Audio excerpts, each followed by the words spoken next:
वो परम पिता परमात्मा का सत्य परिचय मैं आपको बताना चाहती हूँ कि आज हम मंदिरों में जाते हैं, प्रार्थना करते हैं, कथा करते हैं, आरती करते हैं और गाते हैं, तुम ही हो माता पिता, तुम ही हो बंधु सखा, तुम ही हो।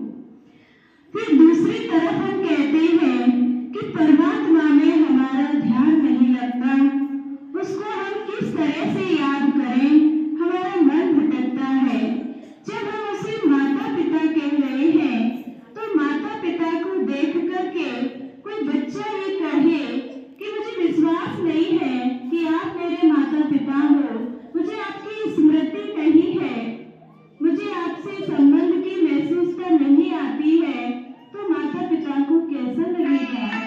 ऐसे ही हम भगवान से आरती में कह रहे हैं तुम ही हो माता पिता, तुम ही हो, और दूसरी तरफ हम कह रहे हैं कि हमारा तो मन नहीं लगता कि ईश्वर को हम याद कैसे करें।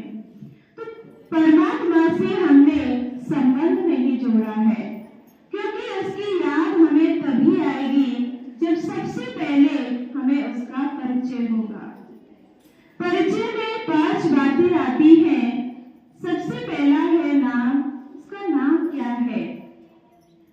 परमात्मा जिसका नाम है शिव, शिव अर्थात कल्याणकारी, जिसका रूप है ज्योति बिंदु, रूप में बिंदु है, गुरु में सिंधु है, सिंधु वाला सागर की तरह है। परमात्मा जिसका रहने का स्थान, उसको भी हम आरती में गाते हैं, पार ब्रह्म परमेश्वर तुम सबके स्वामी। तो पार ब्रह्म परमेश्वर अर्थात इस साकार मनुष्य लोक से भी पार, सूक्ष्म लोक से भी पार एक अलग ही दुनिया है, जहाँ कोई आवाज नहीं है, शांति ही शांति है, वो है शांति धाम, परम धाम घर।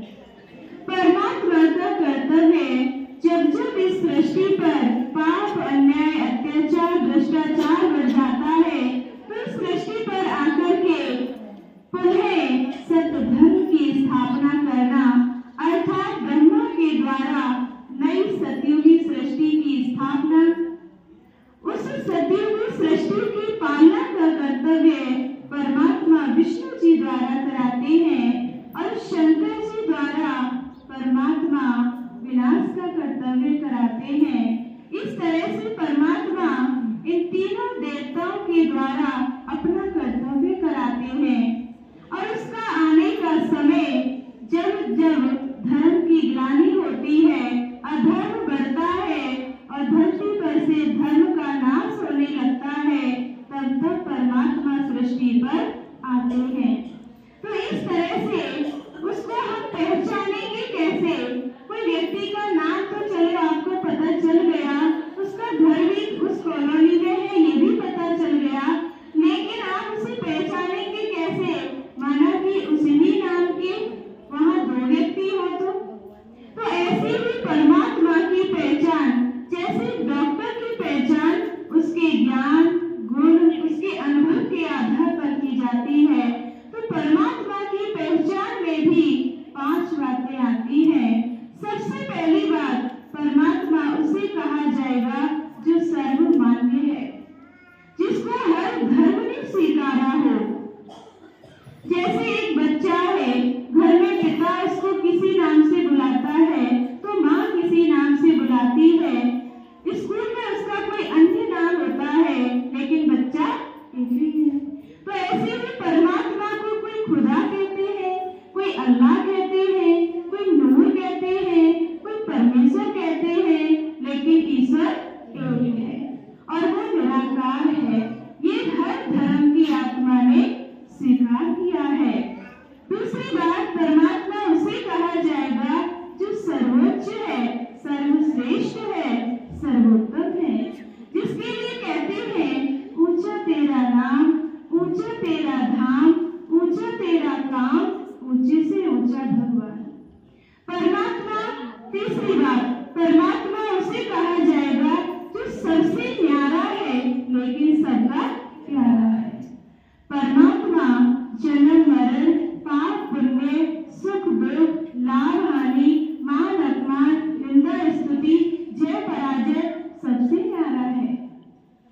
परमात्मा उसे कहा जाएगा जो सर्वज्ञ है। ज्ञ माना ज्ञाता, जिसको सभी विषयों का ज्ञान है। जब किसी को समझ में कोई बात नहीं आती है तो क्या कहते हैं? भगवान जाने, परमात्मा जाने। इसका मतलब हम सब कुछ नहीं जानते, लेकिन परमात्मा जानता है। और परमात्मा उसे कहा जाएगा जो सर्व गुणों और शक्तियों का भंडार है। इसलिए ईश्वर को कहा जाता है कि ईश्वर जब भी देता है जब प्रकार भी देता है। आज हम विश्व में हम मनुष्यों के शरीर में सबके अलग अलग पिता होते हैं, लेकिन हम सबके अंदर विराजमान चैतन्य शक्ति आत्मा, उसका पिता एक ही परमात्मा है। आज हम विश्व में पूर्व पश्चिम उत्तर दक्षिण चारों ही दिशा में किधर भी जाए, हमें सबसे ज्यादा किसके मंदिर मिलेंगे? शिव के। राधा ज्योतिर्लिंग बने हुए हैं, किसके बने हुए हैं? शिव के। रामेश्वरम में जाओ तो राम के भी इष्ट देव शिव भगवान है। गोपेश्वरम की बात करें तो कृष्ण के भी इष्ट देव शिव भगवान है। और हमारे शंकर जी जो पूरे टाइम ध्यान की अवस्था में बैठे रहते हैं, वो किसका ध्यान करते हैं? शिव जी का ध्यान करते हैं। इसलिए शिव भगवान को देवों का देव महादेव कहा गया है।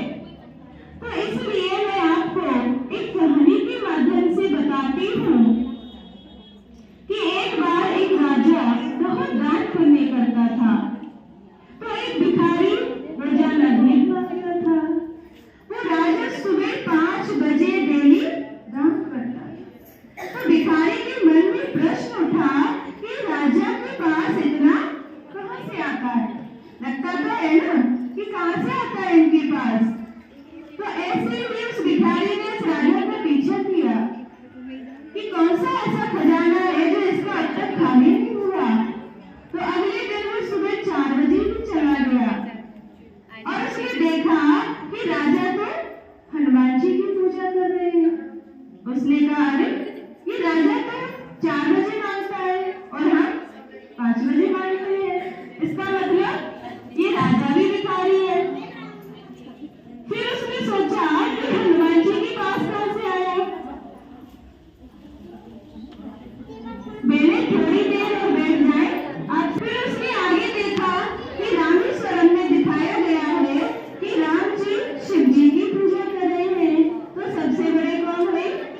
शिव जी। इसलिए उन्हें देवों का देव महादेव कहा गया है, जो हम सब आत्माओं के पिता है। शांति।